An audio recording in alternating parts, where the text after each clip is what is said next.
Le cycle de la vie. L'atome constitue la base de la matière. L'univers tout entier est fait de matière à l'état plasma, solide, liquide et gazeux. Combinés entre eux, les atomes forment les molécules qui à leur tour forment les cellules. C'est ainsi qu'apparurent les premiers organismes vivants. La vie se manifesta sur la Terre dans une multitude de formes. Arrivent en premier l'eau et sa faune aquatique. Viennent ensuite les plantes et les arbres qui recouvrent toute la superficie de la Terre de leur végétation. Suivis par les créatures volantes qui se meuvent dans le ciel. Enfin, les animaux terrestres qui complètent le cheptel de notre planète. L'ADN constitue la bibliothèque contenant tout le bagage génétique des êtres vivants. Au sommet de la chaîne trône par sa complexité et son degré d'évolution l'homme. Il est un chef-d'œuvre de création et surpasse tous les êtres vivants du monde connu. Ce qui le distingue des autres espèces est sa capacité de raisonnement. Par son cerveau, il a le pouvoir de créer, ce qui lui confère de surcroît une grande responsabilité. L'homme domina la terre et se multiplia à sa surface afin de la peupler en entier.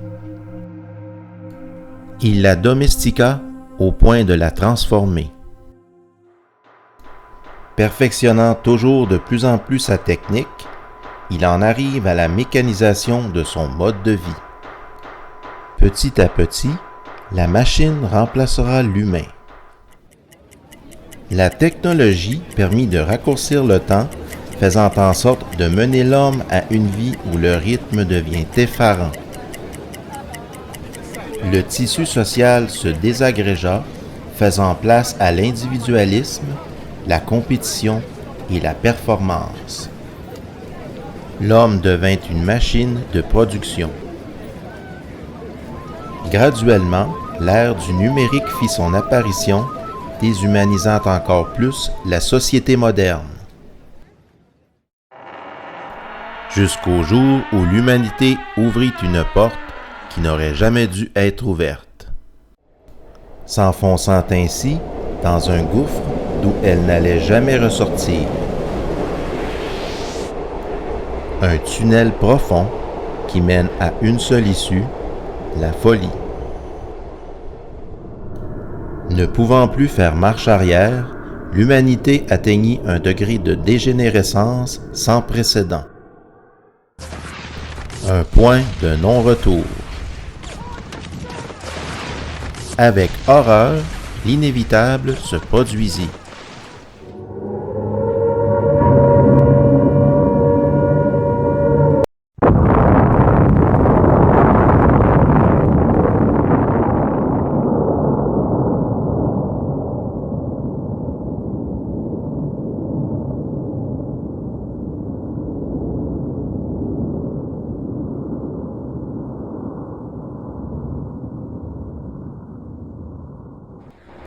La matière, faite de poussière, retourna à son état d'origine.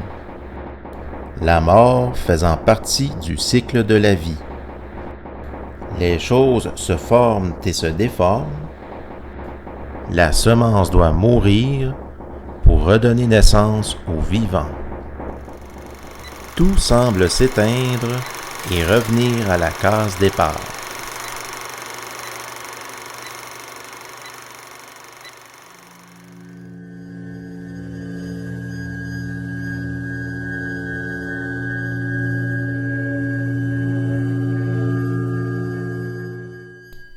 Un autre cycle recommence.